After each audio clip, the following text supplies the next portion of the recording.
Hello everybody and welcome to part 3 of the RB26 build series. Now in part 2 we strip down the exhaust side, remove the turbos, open them up, and they end up being just stock R32 GTR turbos. So nothing special, just the ceramic wheel. Now in part 3 we're going to be focusing on the intake side, so we're removing all this good stuff here. But before we just start ripping stuff off, let's go ahead and get familiar with some of the parts that we're going to be working with. So you may be standing in your garage, looking down in your engine bay, muttering to yourself, what the heck did you get yourself into? I know it may seem complicated, may seem like there's a lot of parts, but honestly, it's just a process. Follow the procedure and everything should be fine. There's a couple tricky nuts and bolts to get to, but we're going to be highlighting those in today's part 3 episode. So let's start looking from the top. Now in front of you is the collector. A lot of people call this the plenum or the manifold. If you're still running your individual 6 throttle bodies, this is the collector. Now in front of the collector, you can see your intake air temperature sensor. This guy right here, this is your accelerator work unit. You have your throttle valve switch right here. This part right here is the drum where your accelerator cable comes in and hooks up. Then you have your throttle linkage, and all this goes down and controls the butterfly valves inside of your throttle bodies. Here you can see the fuel rail with the individual injectors, your fuel pressure regulator with that vacuum line going to that balance tube. On the front here you can see your water outlet with your engine coolant temperature sensor. Now just past the collector are your throttle body assemblies. Might have been painted gold. There's 3 of them in total. Each throttle body controls 2 different chambers. Just past the throttle body, this is your intake manifold. Now you can see your injector going down into it. Mounted above the intake manifold, this is your balance tube. And then mounted underneath the manifold is where your water bypass is located. So let's move underneath the collector. We're going to be looking in the front portion here. So here you can see your water inlet. Here are your fuel lines that are mounted underneath the collector right here. You have your oil filter with your oil cooler set up. You can kind of see it underneath here, but here's your water bypass. And then in the very, very back, working to the front, you have your air regulator, you have an air chamber, and then you have your AAC valve. And then if we jump in the back, you can see this lovely collection of coolant and vacuum lines. So as we go through the disassembly, we're going to be looking at each individual one. Again, it may look complicated, it may look like a rat's nest, but honestly, it really isn't that bad. You just take it piece by piece. Now before we can begin our project, there's several things that we have to do. Now obviously my engine's already out of the car, but if you're just still in the car, first thing you want to do is drain the coolant, not only from the radiator, but also from the block itself. We're also going to be removing the oil filter just for some more working room, so if this is a good time for you, drain your oil, do an oil change. You also want to remove your fuel lines, but before you do that and get a face full of fuel, make sure that you relieve any fuel pressure. Now how you do that is with the engine running, go ahead and pull this fuse, allow the car just to sputter and die on its own, crank it over a couple more times just to make sure any built up fuel is purged out, and pop these off. Now odds are there's still going to be some fuel, so have a rag handy. It's just going to drip out of the lines. You're also going to have some vacuum lines that you have to disassemble as well. This front one here goes to your stock recirculating valves. These back two, I'm actually running an HKS boost controller, so one of these goes to the collector, another one is my wastegate signal, and it goes to some of the hard lines that you see underneath. And then up top, just make sure you disconnect your accelerator cable from the drum here, as well as your connector for your accelerator switch. So with that pre-work done, we could start removing parts from our collector. So first we're going to look at the throttle linkage. So you can see 3 throttle linkage assemblies, 1 for each throttle body. And these are connected to the little mounting tabs on our accelerator work unit. And again, these open up that butterfly valve inside of our throttle body. So they're held on by 3 8mm nuts. So go ahead and remove these nuts and then pop these off of that little mounting tab.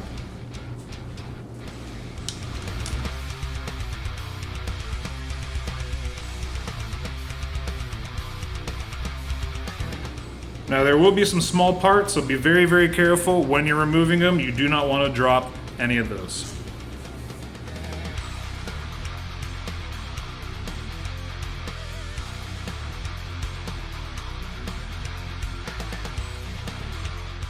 Moving underneath the collector, now we have to remove our fuel lines. These are held on by 3 10mm bolts. You can see one at the front of the collector here, and they have 2 bolts side by side right behind this hard line.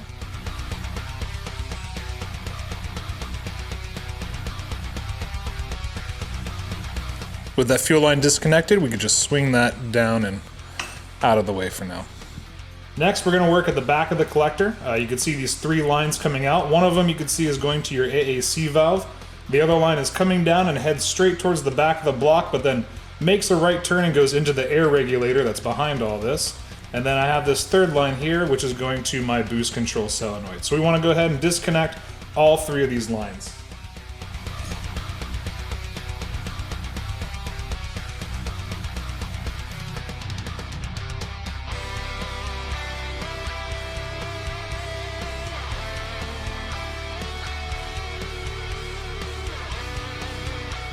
So once we have the lines disconnected from the collector, you could gain some more room to get back in and underneath. Now, you can see this bracket here. I'm just going to be honest with you.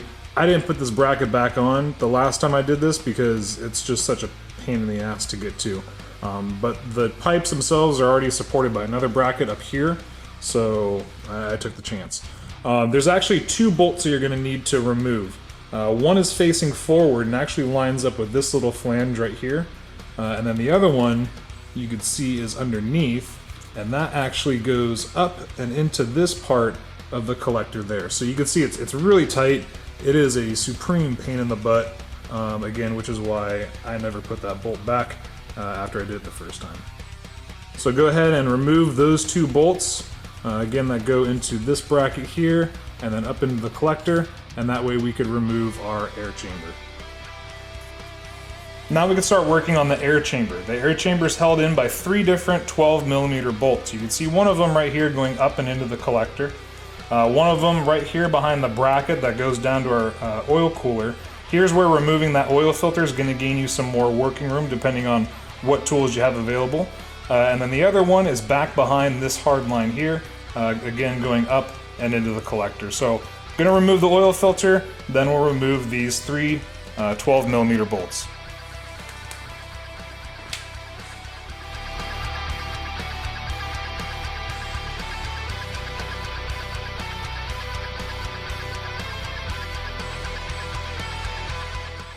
So another reason why you want to remove that oil filter, look how long that bolt is.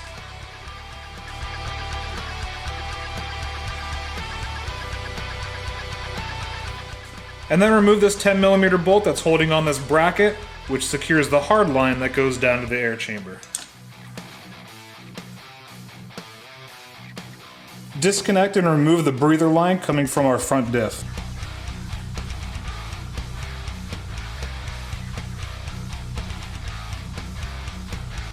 So we're ready to pull our collector. Not that bad of work so far, a couple tricky lines. That one bracket that I showed you that I do not like. But now we're gonna focus on the 12mm nuts that hold our collector onto our throttle body and manifold assembly. So there's gonna be 2 of them at the top, there's gonna be 2 of them at the bottom, total of 4 per throttle body, so 4 of them for cylinder 1 and 2, 4 for 3 and 4, and 4 for 5 and 6.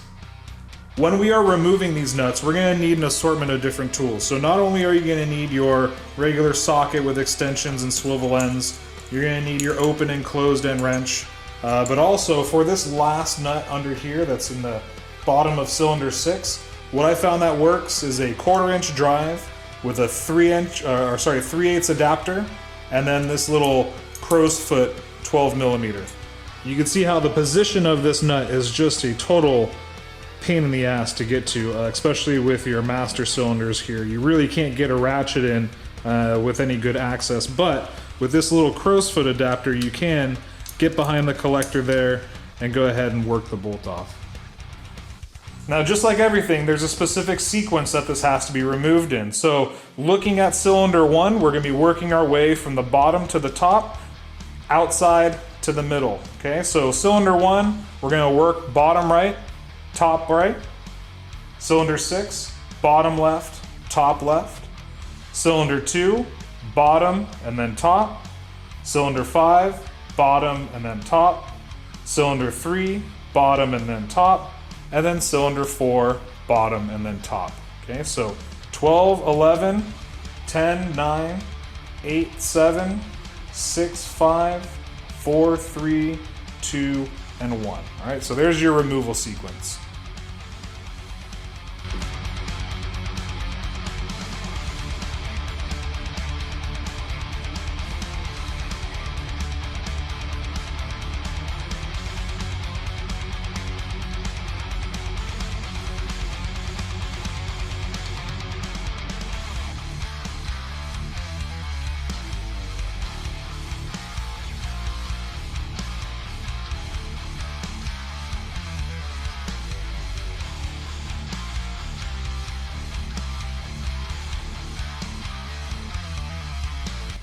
So now that all those have been removed, we could go ahead and disconnect our collector from our throttle body and our manifold. So I kind of moved the fuel line back down so it wasn't being caught on the front here. Also, go ahead and remove this connector from the tab on the fuel rail. And then depending on how long yours has been mated, if it's ever been serviced, it may seem pretty stuck. Just take your time, wiggle it back and forth. Your throttle bodies may even try and come out together as one as well. So the last time I had this apart, I put in some Tomei gaskets, so it doesn't seem to be too bad. Still stuck on the bottom there. Just kind of work it back and forth, and there we go. All right. Just kind of slide it back, and then you'll have to lift it up and over this little vacuum tube. All right, so first big part's removed. You can see that some of the nuts getting it off, we're in a kind of a tight spot. So definitely take advantage of whatever swivels and tools you guys have available to you. So next we're gonna go ahead and remove the throttle bodies off of these studs. So here you can see throttle body number 1, throttle body number 2, and throttle body number 3. Now when you remove the collector, you're gonna see some of these knock pins. Some of the knock pins go in the throttle body, some will be in the collector. Make sure that you account for all of them. You want to make sure that these little guys didn't fall out and is somewhere in your engine bay. So now that the collector is off, let's take a second and just kind of look at some of the hard lines and vacuum lines, coolant lines, etc., fuel lines there that we've taken apart. So next we're going to be working on the throttle body. So here you can see throttle body number 1, that's for cylinders 1 and 2. In the middle is throttle body number 2, that's for cylinders 3 and 4. And then you have throttle body number 3 for cylinders 5 and 6. So here's our air chamber. Now on the front you can see the AAC valve. A good point of service is if you're taking all this apart, you want to try and take care of as many maintenance items as possible because you only want to take all this apart one time. So in between the AAC valve and the air chamber is a little gasket. Go ahead and order yourself a new one of those. Before we could remove the throttle body for cylinders 1 and 2, we have to remove this little vacuum line coming in at the top here. So go ahead and just pop this guy right off. There we go. Throttle bodies are now ready to come off. Just as a side note, write on a piece of paper or cardboard or something, a piece of tape, so you can label which one is throttle body 1, which one's throttle body 2, and which one is throttle body 3. But as far as disassembly, all you have to do is pull them right off.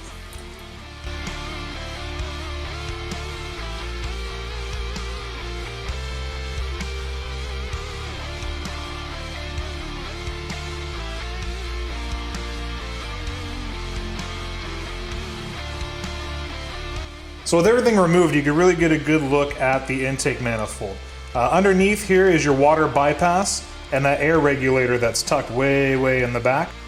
And then again from up top, here's our balance tube, our fuel rail, the injectors, and then our little air bleeder bolt for when we're refilling our coolant system. All right, we are making progress. So now we're gonna address some of these coolant lines that were underneath the collector and the throttle body. So you can kind of follow the path that the coolant takes.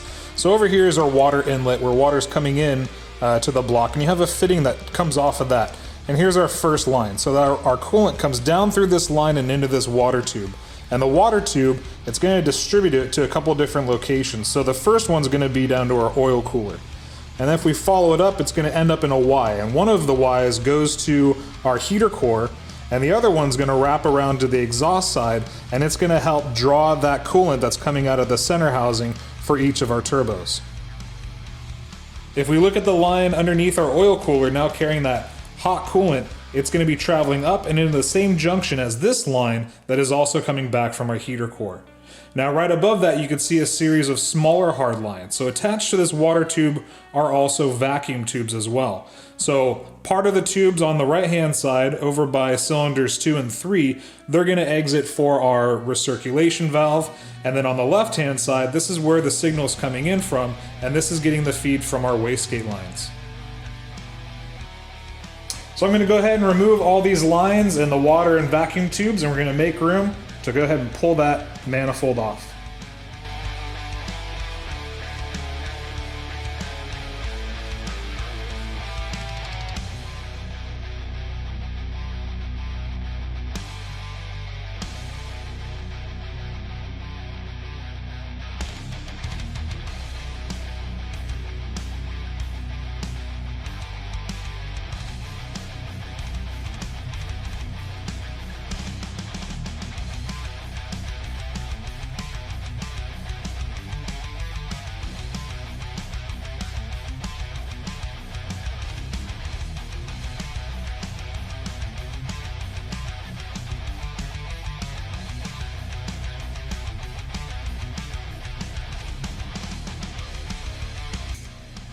If you follow the tab that comes off of the water tube with the vacuum lines, there's going to be a 12mm bolt holding this together with the oil cooler.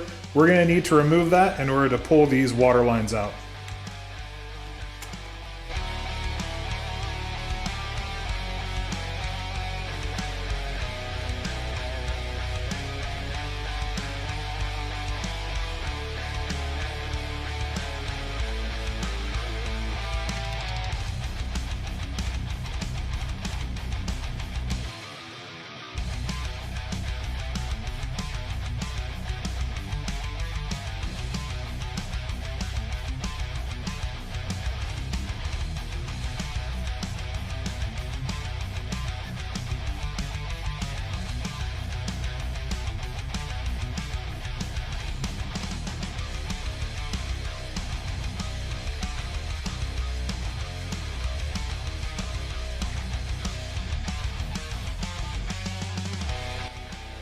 Now you don't necessarily have to do this at this point in time, but in order to get a better view of the different nuts and bolts that we have to remove for the manifold, I'm going to go ahead and pull off the fuel rail and the injectors. So I've already swapped my bolts out to dress up bolts, so yours are obviously going to be different. Mine's an Allen head, but you do have to disconnect this this vacuum line that's going to the fuel pressure regulator here. So let's go ahead and pop this off.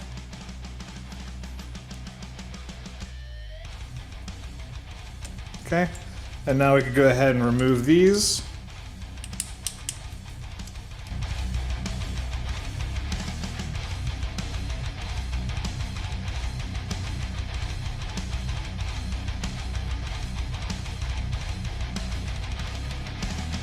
All right, now we can just pull the fuel rail and the injectors off and away from the manifold. Alright guys, so this is the home stretch before we pull the manifold. So make sure that you disconnect the air regulator down here at the very bottom. And then looking at the nuts and bolts that hold the manifold onto the head, there's a combination of 14 of them. And there is a removal sequence. The sequence is a little bit funky, so we'll go over it right now. So looking at cylinder 1 on the right hand side, you're going to start off by removing 3 bolts. So it starts with number 14 down here, which is a bolt. Then it jumps up to the top right of cylinder 1, which is a nut, that's number 13. Bottom left of cylinder 1 is going to be 12, that's back to a bolt. Going over to cylinder 6, top left is going to be number 11, that's a nut. Bottom right of cylinder 6 is going to be 10, that's a bolt. Right in the middle of cylinder 1 and 2 at the top, that's going to be number 9.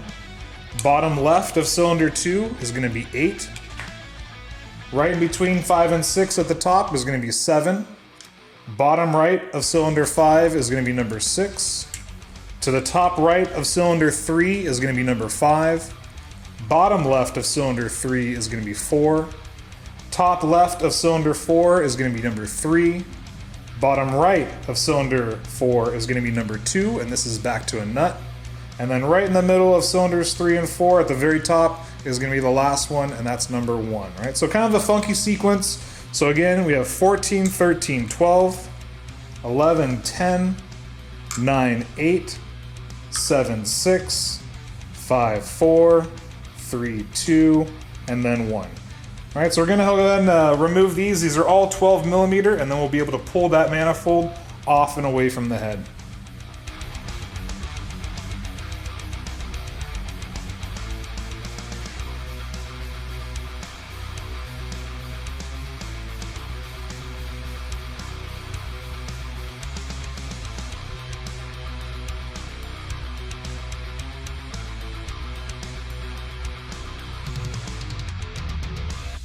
Now where the nuts were, there's also going to be some washers, so if you didn't already, go ahead and try and get those washers off of there now, because once you pull the manifold off, they're kind of just going to fall all over the place, and you're going to pray that you hear them hit the garage floor, trust me.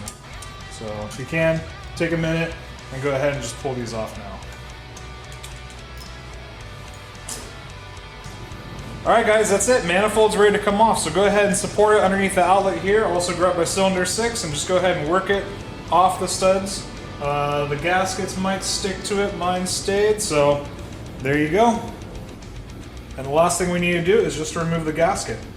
This is fairly recent that I changed this, so this will be going back on afterwards. And then down underneath we could see our knock sensors on either side, the oil cooler, the water inlet, some of where the other hoses were coming out of. So all of this is going to be torn down in some of the next parts of the series, so definitely stay tuned as we strip down the short block and it gets ready for the machine shop. Well, we did it. We conquered the dreaded RB manifold and collector assembly. So as you can see, overall it's not that bad. I mean, there are some hoses and some nuts and some bolts that they're a pain in the ass to get at. I mean, quite frankly, you're gonna get frustrated. My best advice, crack a cold one, walk away for a couple of minutes, come back, knock it out. Once you take it off, honestly, you're gonna look back and say, it really wasn't that bad. Okay, so just take it step by step and just follow the process, right? Follow the book. Stay tuned, part 4, we're gonna take apart the timing components and then lift the head off the short block. So I'm really excited to see what's inside. Hope you guys are too. As always, like, subscribe, drop me a comment, man. I love talking to you guys. I appreciate all the feedback and some of the positivity. And as always, have a good one.